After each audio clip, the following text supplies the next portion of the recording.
पड़ा कि कृष्ण और बलराम जा रहे हैं तो उनके हृदय में भी हलचल हो गई कि हम ये तो हमारे प्राण हैं, हमारी आंखें हैं, और मान लो ये जो दूत आया है इनको ले जाने के लिए वो हमारी आंखों को ही ले जा रहा है, हमारे प्राणों को ही ले जा रहा है।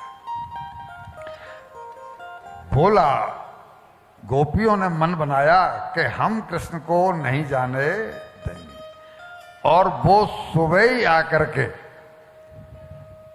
और जहां पर रथ खड़ा था अक्रू जी का वो उसके सामने आकर के और लेट गई कि हम कृष्ण को नहीं जाने देंगे। तुम्हारा नाम अक्रूर किसने रख दिया? तुम तो महाक्रूर हो, जो हमारे प्राणों को लेके जा रहा है, जो हमारी आंखों को ले जा रहा है, वो तो क्रूर हुआ, वो अक्रूर कहां हुआ? तुमको ले जाना है तो बाबा को लेकर के जाओ ना। ये लाला, ये बालक वहां जाके क्या करेंगे? जमींदारी की पोस्ट पर तो बाबा हैं, लाला को क्यों ले जा रहे हो? अब वो क्या करें?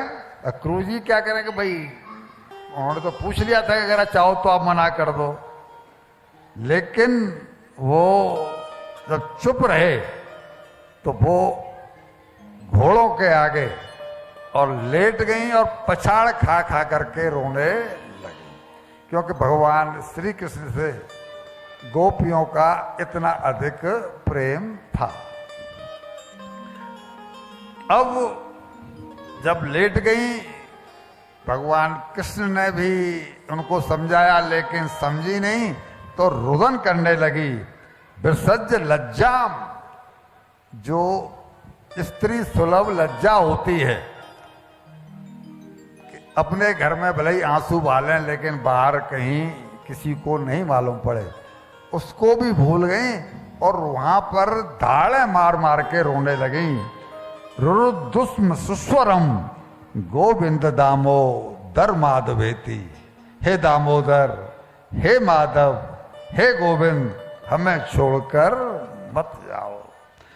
दामो गोविंद दामोदर माधवेति। छोड़ वृंदा विपिन कुंज यमुना पुलिन, श्याम मधोवन चले, श्याम मथुरा चले। वो रोने लगी कि मत जाओ।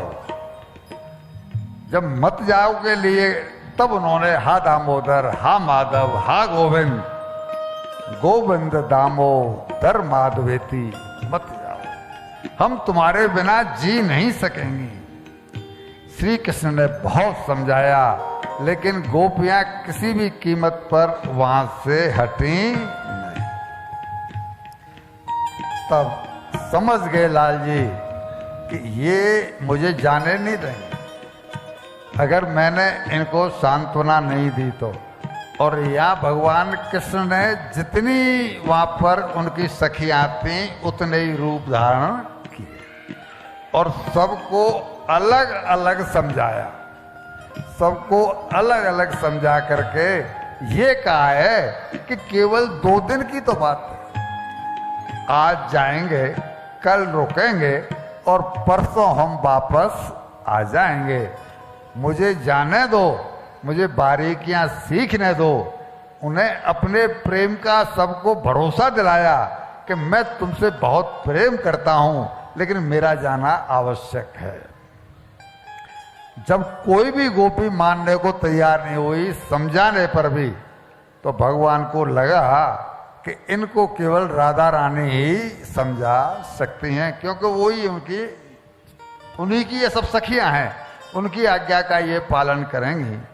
और जब वो राधा रानी के महल में पहुंचे तो देखा कि राधा रानी मूर्छित अवस्था में महल में अपने में पड़ी हुई। उनको मूर्छित देख करके भगवान कृष्ण ने राधा राधा करके पुकारा लेकिन उनकी मूर्छा नहीं टूटी। तब कोई उपाय न देख करके उन्होंने अपनी बांसुरी बजाई।